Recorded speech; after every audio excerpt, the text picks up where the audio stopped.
A very good defensive display amid some very, very rare free kick controversy. Welcome back to Palace Bad Mason. Hello everybody, welcome back to the channel. It is a point on opening Premier League weekend at Stamford Bridge. I tell you what, 3 draws in a row against Chelsea after having a losing streak of about 8 years worth is very good going. Full time at Stamford Bridge, Chelsea 0, Crystal Palace 0. This is amid some free kick controversy that I will talk about in a minute, but let's talk about the performance first of all. A very, very good performance from Crystal Palace. Like there was chances, for both sides. I think when you look at the Mateta chance after the Eze free kick. There was the chance for Santos for Chelsea right at the end. I think there was a chance for Delap as well, the new signing for Chelsea from Ipswich when he came on the pitch. And there was a chance for Esteval, their new signing from Palmeiras as well, Chelsea. So, do I believe a point's fair? I think Chelsea could have stolen it in the last 10 minutes. But I think we deserved it with the very good defensive display in the first 85 minutes. Thing is as well, I feel like with this whole Cass case that we didn't get the good decision that we wanted on Monday and what we thought was the right decision. And with the Gahey and Eze transfer saga looming, and you've also got the lack of incomings coming, I think a lot of Palace fans, if they were asked prior to kick-off, would you take a point at Stamford Bridge?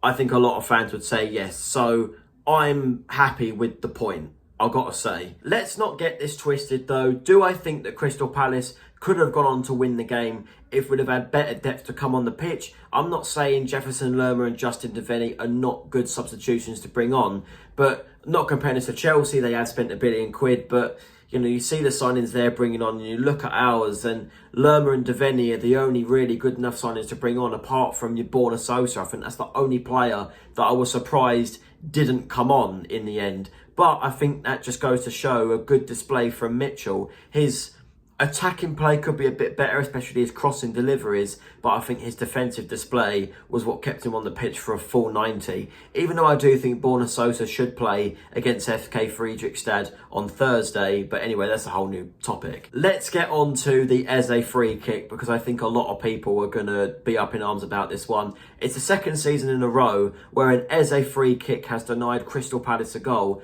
I think a lot more fans were more angry about it last year because we went on to lose against Brentford on opening day last season, and I feel like that last season's one was a really harsh decision, but I also feel like this one was as well, especially when you look at other examples where this rule is applied. So basically, Eze is taking a free kick pretty much just outside the box. So you've got the wall for Chelsea, and Mark Gahey, I think, is bodying Moise Caicedo. I'm sorry if I got that one wrong, but I think it's Caicedo.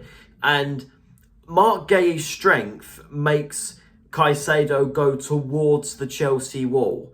And the goal wasn't given because Mark Gahey is less than a metre from the Chelsea wall. So the initial shove wasn't a problem. If that was someone else on the right of the wall or further away doing that to another Chelsea player, the shove would not have been an issue and the goal would have stood. That's as far as I understand so far. But I just watched a video on social media, and it is true.